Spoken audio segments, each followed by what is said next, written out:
唔該，下一位狄志遠議員。多謝主席。當然今日梅先生咧就澄清咗兩個觀點咧係重要嘅。第一咧一罪咧係不能多審嘅，呢個嘅修訂咧都係違反呢個原則。第二咧喺處理過程咧都係無罪保證嘅，唔係話因為我想你有罪，所以就進行好多程序上嘅功課。咁我呢兩個澄清，我覺得係重要嘅。咁我聽咗咁耐之後咧，我都覺得呢個修訂咧係主要咧係理順咗一個上訴嗰個機制，因為過往有啲係正如梅先生講係唔理想啦咁樣，而家係理順咗呢樣嘢。但係我都希望政府能夠明白咧，當你去處理國安法嗰陣時候咧，就大家有個敏感度嘅。咁你第二部分咧係處理緊國安法嗰個處理啦。咁其實係因為國安法嘅處理嘅步驟係咁樣，與理順呢樣嘢咧處理國安法嗰個因素客觀環境之下要咁樣做嘅啫。咁就唔係話因為針對咗國安法而所以特別加啲碼。咁但係好事實性説明咧，就係如果大家啲人冇信心嘅時候咧，係佢係會覺得成件事又為國安法而服務嘅咁。咁我呢個就可能係理解上嘅偏差啦。咁正如頭先議員講咧，就話要多啲解説。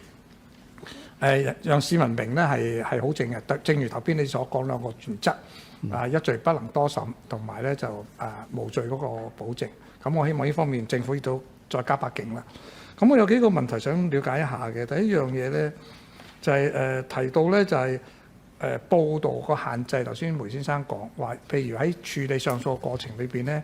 因為如果有多啲嘅報道咧，係令到陪審團咧就會有錯誤嘅理解，或者係有咗所謂前設嘅理解。咁呢個所謂報導限制咧，可唔可以具體説明一下？係禁止報導啊，有限制報導啊，抑或係點樣？因為咧有時嗰個透明度亦都係需要嘅。呢個點樣拿捏咧咁？咁第二部分咧就係如果我哋好多時我理解咧，譬如去一個上級嘅上訴咧，佢一啲嘅法律嘅基礎嘅，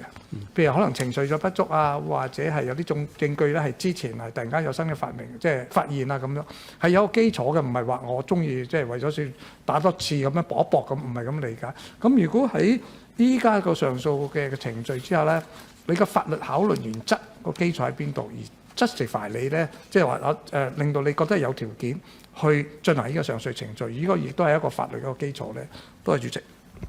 唔該，胡專員。係，多謝主席，多謝狄議員嘅首先係意見啦，我哋好認同，亦都會盡量做多啲解説。第二就係有兩個問題咧，就第一就係關於嗰個報導上限制咧，就係主要就係喺條例草案嘅第一部分咧，我哋包括咗呢個對於有關上訴嘅報導上嘅限制咧，其實個出發點咧，亦都係為咗保障嗰個有關嘅可能仍然要去返原訟庭進行嗰個有陪審團嘅審訊，因為有可能係經過上訴庭處理嗰個就住嗰個無需答辯嗰個判定，究竟係呢個係正確嘅一個判定，定係有法律問題、有錯誤嘅判定之後，上訴庭有可能就係話根據嗰個嘅情況咧，佢有可能認為係原先嗰個原訟庭嗰個嘅無需答辯嗰個嘅判定係冇問題嘅，咁啊翻去原先嗰個原訟法庭係有陪審團個情況之下，亦都有可能係原先組成個陪審團咧係冇需要解散，繼續去恢復翻原本嗰個暫停咗嗰個嘅陪審團嗰個審訊。但係咧其實呢班陪審團咧係原則上係唔知道係喺前一個階段，控方就住法官作出嗰個無需答辯嘅判定，係提出上訴呢一個嘅處理或者嗰個理由，亦都佢哋唔適合去知道嘅，因為係佢哋如果係喺嗰個透過媒體報導知道嗰個嘅控辯雙方喺上訴庭就住嗰個原訟庭作出嗰個無需答辯嘅判定係有問題定冇問題定係正確咧？如果最終係翻去呢個陪審團嗰度去審理，佢可能聽咗一啲佢唔應該聽嘅一啲嘅所謂爭拗點，係有可能影響佢哋咧係公平咁樣咧對嗰個被告人作出一個嘅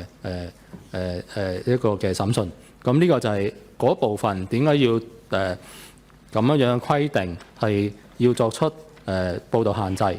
咁阿狄議員亦都問到嗰個報導限制咧係點樣嘅情況係完全禁止啊，定係有一啲嘅仍然可以向外公開嘅資料咧？我哋進入落去逐條審理咧，狄議員會睇到嗰個有關條文咧，其實係會容許嗰個報導咧，媒體報導就住嗰個案件或者甚至個上訴一啲好基本嘅一啲資料可以報導嘅。咁但係主要就係嗰個涉及嗰個上訴庭要去處理嗰個理據，嗰個雙方即係控辯雙方嗰個理據，邊個係有理由，邊個冇理由，當中嘅話一啲嘅法律問題，或者控方認為原訟法庭嘅法官有一啲法律嘅錯誤，呢啲係不能報導嘅。咁大約嘅情況係咁啊。咁狄議員亦都有第二個問題，就係問呢一部分咧係乜嘢嘢嘅理據或者理由之下咧，先至可以提出上訴咧？其實條例草案呢部分咧，我哋有關條文亦都好清楚咁樣規定咧。主要係上訴庭要考慮控方提出話原訟庭嗰個所謂無需答辯判定係犯咗一啲法律上或者法律原則上嘅一啲嘅錯誤啊，而係有一個咁樣嘅要求啊。多謝主席。